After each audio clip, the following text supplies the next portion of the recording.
There's something kind of weird about us humans. We're pretty much evolutionarily designed to run from danger, to avoid threats, right?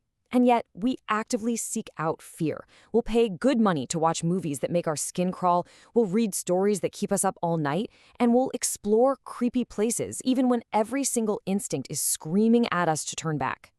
So let's just get right to it. Why? Why do we do this? Why do we actively look for an emotion that our body is hardwired to see as a red alert? It's a huge contradiction when you think about it. And that's exactly what we're going to break down. And yeah, that contradiction, it actually has a name. It's all about the fundamental conflict between what fear is for, biologically speaking, and how we actually use it today.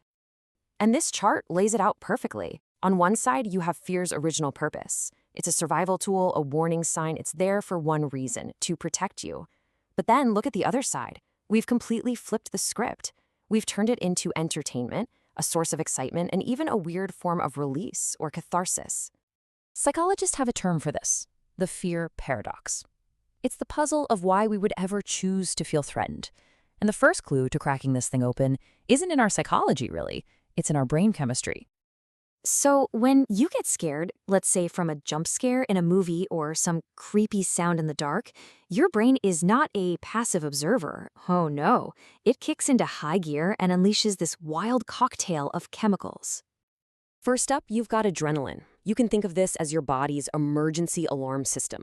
It's that fight or flight booster that just floods your system, makes your senses razor sharp, and gets you ready to either face a threat or, well, run like hell. It's pure, raw, get up and go energy. But here's the crazy part.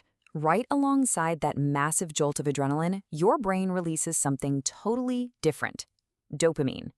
This is the feel-good chemical. It's the reward, the one linked to pleasure and satisfaction. It's basically your brain patting you on the back and going, hey, you made it through that. Nice job. So what happens when you mix them together, the panic and the prize?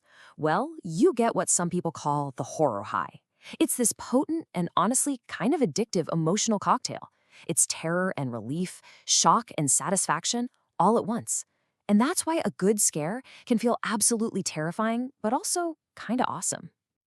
Okay, so that chemical rush is a huge part of it. But that's only half the story. The real magic ingredient, the thing that makes this all work as entertainment, is context. And this is where it gets really cool. You have one part of your brain, the old primal part, that's just screaming, danger, threat is imminent. But then you have your conscious, logical mind that's calmly saying, dude, we're on the couch with popcorn. You get the full body thrill of a genuine threat with zero actual risk. This whole idea is what we call safe fear. It's the absolute best of both worlds, isn't it?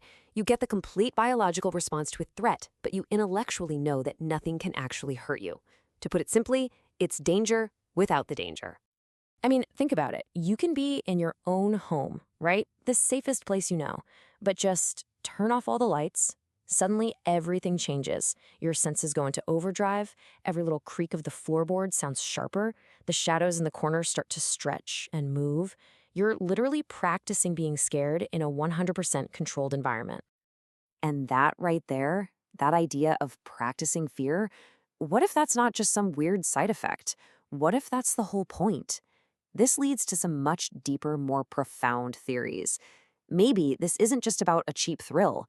Maybe we psychologically need to experience this stuff. And there are really two big ideas that try to explain this on a more fundamental level. The first one is the fear rehearsal theory, and the second is something we can call the inner monster theory. So the fear rehearsal theory is basically this. Horror is like a flight simulator for your brain. Think about our ancient ancestors. Their survival depended on being a little paranoid, on imagining that every rustle in the bushes could be a predator. Watching a horror movie is just the modern version of that rustle. It lets our brain run drills, practice its response to danger, but in a safe place, where failure just means you spill your soda. But the second theory, the inner monster theory, well, it's a bit more personal. It suggests that we're not just practicing for external threats, but we're actually facing internal ones. Horror gives us this safe space to confront the parts of ourselves we usually push down, our dark impulses, our anxieties, our deepest fears about the world and who we are in it. And this quote just nails it, doesn't it? Maybe when we're watching a scary movie, it's not really the ghost on the screen we're afraid of. It's the reflection of the darkness we know exists somewhere in our own imagination. But, and this is a big but, there is a line, a very, very thin line, where that fun, thrilling fear crosses over into something else entirely, something genuinely damaging. Think of it like a stress meter. There's a sweet spot, right in the middle, an optimal level where fear feels exciting. It's a rush. But if you push past that sweet spot, you hit overload.